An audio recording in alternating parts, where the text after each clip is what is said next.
Hi friends, welcome to Pavitra sweets. ನಾನು ಇವತ್ತು ನಮ್ಮ ಮನೇಲಿ ಬಂದ್ಬಿಟ್ಟು ಕೋಸಂಬರಿ ಮಾಡ್ತಿದ್ದೀನಿ. ಕೋಸಂಬರಿ ಮಾಡೋದಕ್ಕೆ ಈರುಳ್ಳಿ, ಸೌತೆಕಾಯಿ ಮತ್ತು ಕ್ಯಾರೆಟ್ನ ತೊಗೊಂಡು ಈ ಥರ ಕಟ್ ಮಾಡಿ ಇಟ್ಕೊಂಡಿದ್ದೀನಿ. ಹಾಗೆ ಫ್ರೆಂಡ್ಸ್, ಬೆಳಗ್ಗೆ ನಾನು ಒಂದು 4 ಅವರು ಕಡಲೆಬೇಳೆ ಮತ್ತು ಹೆಸರುಬೇಳೆ ಎರಡನ್ನೂ ನೆನೆಸಿ ಇಟ್ಕೊಂಡಿದ್ದೆ. ಅದನ್ನು ತೊಗೊಂಡಿದ್ದೀನಿ. ಇವಾಗ ಅದಕ್ಕಾಗೆ ಸ್ವಲ್ಪ ಹಸಿಮೆಣಸಿನ್ಕಾಯಿನ ಕಟ್ ಮಾಡಿ ಹಾಕೋತಾ ಇದ್ದೀನಿ.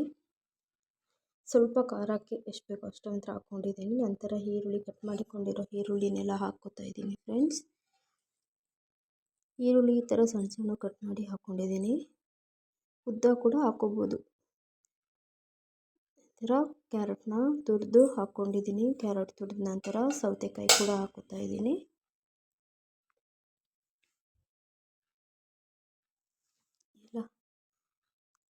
ಸೌತೆಕಾಯಿ ಹಾಕಿದ ನಂತರ ಸ್ವಲ್ಪ ತೆಂಗಿನಕಾಯಿನ ಕೂಡ ನಾನು ತುರಿದು ಹಾಕೋತಾ ಇದ್ದೀನಿ. ತುಂಬ ಟೇಸ್ಟಾಗಿರುತ್ತೆ. ಹಾಗೆ ರುಚಿಗೆ ತಕ್ಕಷ್ಟು ಉಪ್ಪು ಕೂಡ ಹಾಕ್ಕೊಂಡಿದ್ದೀನಿ. ಈಗ ಎಲ್ಲನೂ ಒಂದು ಚೌಟ್ ತಗೊಂಡು ಚೆನ್ನಾಗಿ ಕಲಿಸ್ಕೋಬೇಕು. ಸೌತೆಕಾಯಿ, ಈರುಳ್ಳಿ, ಕಾಯಿ, ಬೇಳೆ ಎಲ್ಲ ಮಿಕ್ಸ್ ಆಗೋ ಥರ ಚೆನ್ನಾಗಿ ಮಿಕ್ಸ್ ಮಾಡ್ಕೋಬೇಕು.